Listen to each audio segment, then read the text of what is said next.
D'importantes concentrations d'hydrogène naturel ont été découvertes au Témiscamingue. On est encore très loin d'une exploitation, mais quand même, ça vaut la peine de se poser la question, à quoi pourrait servir cet hydrogène? Bien, principalement pour alimenter des véhicules à hydrogène qui existent déjà depuis plusieurs années. Au fond, ce sont des véhicules électriques, mais plutôt qu'être alimentés par une batterie au lithium qu'on charge avant de partir, la batterie est alimentée par l'hydrogène sur la route, ce qui permet de faire de plus longues distances. Est-ce qu'on est sur le point de vivre une révolution hydrogène?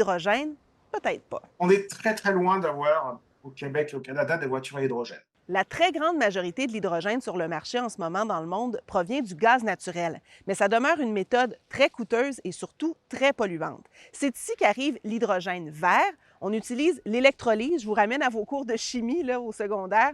H2O, c'est la formule de l'eau. Donc, on vient séparer les deux atomes d'hydrogène de l'atome d'oxygène. Mais encore là, c'est très coûteux, ce qui fait que l'hydrogène est beaucoup plus cher que l'essence. Le consommateur regarde toujours le prix. Puis il y a l'hydrogène naturel ou l'hydrogène blanc qui s'est formé naturellement dans le sol. Maintenant, il faut trouver une manière d'aller l'exploiter, de le stocker, de le transporter de façon sécuritaire. Il faudra aussi des infrastructures, donc des stations de ravitaillement en hydrogène. Il y en a très peu au Québec en ce moment. Par contre, il y a des projets, notamment l'entreprise Hydrolux souhaite installer une station-service à Val-d'Or.